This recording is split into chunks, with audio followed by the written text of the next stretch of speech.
Welcome to the Better Boards podcast series. Our mission at Better Boards is to provide proven solutions for creating more effective boards. Our evidence-based board evaluations and board development programs deliver tangible results. To fulfill our mission, we listen and give a voice to all who care about creating better boards. Every time you tune in, we'll help you to develop and reinvigorate your board know-how and practice with insights, data, and practical advice. All the views expressed in our podcast are the views of our podcast partners and not those of Better Boards. I'm honored and humbled that Dr Emily Shuckburgh OBE is joining me in this episode. Emily is a world-leading client scientist and gifted science communicator. She's a reader in environmental data science in the Department of Computer Science and Technology at the University of Cambridge. In her previous role at the British Antarctic Survey, she led the National Research Programme on Polar Climate Change. She is the director of Cambridge Zero. Cambridge Zero is a bold and ambitious new climate change initiative that is calling the world's brightest and best to join in and create a zero-carbon future. Welcome, Emily. I'm very honored that for this podcast, a world-leading climate scientist is joining me, Dr. Emily Shuckburgh. Did I get this right? You got that right. Fantastic. So, let's start. Let me first ask you, is climate change man-made? So the evidence around the human influence on climate is absolutely overwhelming. If we look at the atmosphere today, it has more than 415 parts per million of carbon dioxide in it. That's carbon dioxide levels that are higher than we have ever seen throughout all of human history. So the air that we're breathing in today has more carbon dioxide than has been breathed in by any of our predecessors. You have to go back at least 3 million years, if not much further, to find equivalent levels of carbon dioxide. And that increase in the last 150 years has been driven by our use of fossil fuels and other land use changes that have occurred as we have industrialized. We know that carbon dioxide is a greenhouse gas. That's also been known for more than a century. And so you would expect an increase in carbon dioxide levels in the atmosphere to lead to an increase in temperature. And that is what we've seen. And we've seen more than 1 degree Celsius increase in temperature over the last 150 years. Now, you might think that 1 degree doesn't sound like a very large number, but it translates to a very substantially increased risk of extreme events. And we are already seeing those impacts of climate change here and now today. So heat waves that before any climate change would have occurred perhaps a couple of times this century, we're now seeing happen every few years. And they are associated with a significant rise in death rates, particularly among elderly people or the very young, vulnerable groups. We've seen just this last few months, the wildfires in Australia, floods in the north of England, disruption to lives and livelihoods, and a terrible impact on our natural world. And yet there are still people, as you're all too aware of, who say, hey, this is just a normal fluctuation. Well, that just simply goes against the scientific evidence. As a world-leading climate scientist, what are, in your view, the key data points every board should be aware of? The key data points are quite simple. I've already described carbon dioxide levels, and actually those of other greenhouse gases in the atmosphere, are utterly unprecedented throughout all of human history. Temperature increase. We have seen, even just since the 1990s to today, we've seen 0.5 degree of increase. If we see another 0.5 degree where we are today, we'll have broken 1.5 degrees of warming. The IPCC, the Intergovernmental Panel on Climate Change, put out a report last year, very clearly emphasised the risks of going above 1.5 degrees Celsius. The risks in terms of the dramatic increase in the number of people globally who are exposed to the risks associated with climate change. The risks to our natural world, our wildlife, and the risks, I think really critically, of a catastrophic shock occurring. So my colleagues are currently in Antarctica looking at the West Antarctic ice sheet. There's a couple of key glaciers that are critical to the stability of that ice sheet, Pine Island Glacier and the Thwaites Glacier. quite a lot of evidence that they are already in irreversible retreat.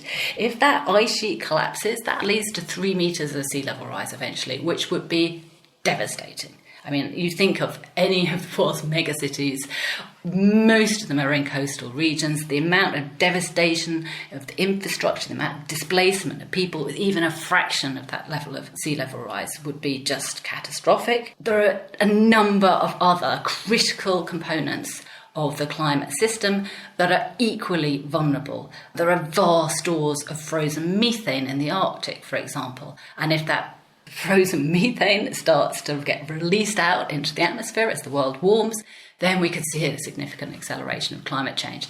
We're concerned about the potential for the rapid dieback of the Amazon rainforest, and so forth, and so forth, and so forth. And the risks of those catastrophic shocks occurring increases substantially as we increase the temperature. So make it tangible for our listeners. What's the timescale we are talking about? And can you name some countries, some cities that would be affected first? So the critical timescale is the timescale required for action.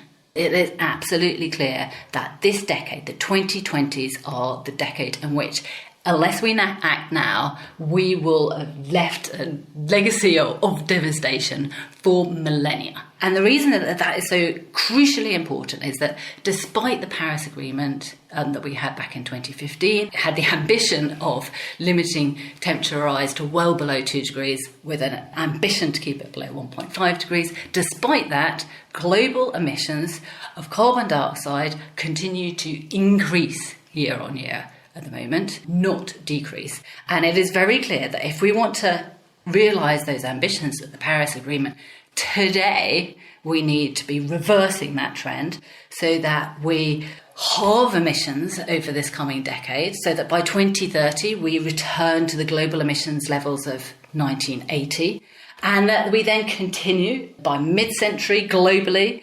We've reached net zero emissions, and then for the rest of the century beyond, we actively take carbon dioxide out of the atmosphere. That's the scale of the challenge, and that challenge is today. And yet, when I speak with boards, there are so many priorities, so many issues on their agenda. They are tired, of course, so there are governance issues, there are political issues, and they are saying, look, there are so many what we must do, what we need to, what we should do. The question for us is, of course, how do we do it? And also they're telling me that, yes, investors have stepped up, but the investors are still mainly looking at the financial measures. How shall boards really prioritize now?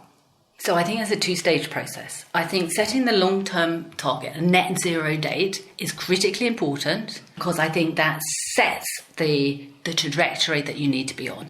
Having done that, then the next critically important thing is to work out how that translates into tangible action that can be taken today, this year, and over the next 5 years. It's really identifying what that solution space in the very near term looks like that puts you on a trajectory that is consistent with those long-term targets that's so critically important. And I think it's that, it's both those stages. You can't do one without the other. They're both critically important. And actually, if you do it right, then you support many, many other different aspects that you might be also wanting to pursue. I mean, good governance is just one example of that. But actually, the other thing that we're seeing, even within Cambridge University, we're seeing this, is when you start to set those ambitious, this is like, the greatest of the great audacious goals, right? When you start to set those great audacious goals, then you unlock so much energy and enthusiasm and excitement among people to actually really step up to the challenge. It becomes an energizing movement that can actually define an organization. Large organizations are hugely complex. The supply chains, the purchase chains, all these processes. Where should boards start? How to grapple, how to start all of this? That is what I'm hearing very often. It's just too big almost to grasp. Well, it is big. Let's not pretend otherwise, right? This is a global challenge that we have a very short amount of time to fix, and it spans all geographies, all sectors of society, and so let's not pretend it's easy. Where do you start? You have to start somewhere, and I think that actually large organisations, they are hugely successful in managing a very complex landscape. And so it is bringing together all that expertise and applying it to try and tackle these problems. So, I've been with many organisations. It depends on which sector they're in. If they're on a, more engineering sector, for example, they say, well, actually, in some sense, this is a bit like an engineering challenge. Or if they're in a, in a more supply chain business, they say, well, actually, we kind of know how to do this, right? We know how to deliver products through the supply chain. So I think it's about using corporate expertise and applying it in these areas. But the reason it requires an absolute laser focus at the board level is because it is so complex, and so it does need to be a whole organisation response rather than just put off in some sort of side team that's worrying about ESG or something. This needs to be absolutely front and centre at the business plan and with the whole mission of the organisation. And again, actually, when you do that, we've even seen that within Cambridge. So I'm the director of this new initiative in Cambridge called Cambridge Zero, which in a sense is doing that within the university context. Never before in the 800 years history of the University of Cambridge have we ever done something that is so system-wide across the university. But we very much feel the overall mission of the university is to contribute to society. We very much feel that if we're going to be true to that mission, then we need to have a singular focus on this grand global challenge at this time and to deploy the entire university resources in order to do that. As I keep emphasising, having done so, we've generated this sense of excitement I've never known previously in the university. Amazing. Tell us a little bit more about Cambridge Zero. What is it? What is it meant to do, and how do you go about it? Well, so our overall, what is it meant to do? We're doing everything we can to deploy the university's resources, capacity, and convening power to help support the transition to a zero carbon world, and we're doing that across the research capacity of the university. And so that's really, it spans almost all of the research of the university, from world-leading work on looking at next-generation battery technologies, for example. We're looking at new ways of looking at mobility. There's amazing projects going on in the engineering department looking at rapidly accelerating the development of electric aircraft, for example. We're looking at how we can generate new forms of fuels, developing artificial leaves, for example. We're looking at, from the more social sciences perspective, how can we go beyond GDP as a measure of prosperity to incorporate natural and social capital into those measures as well. We're looking at, can we explore new novel ways of trying to actually start to repair the climate system, to take carbon dioxide out of the atmosphere through nature-based mechanisms, enhancing natural ways of doing it. What are the legal and ethical dimensions associated with that as well, and so forth. So it really does span a huge range of different disciplines, and what we're trying to do is integrate those together. We're then also looking at the education side of the university at all levels.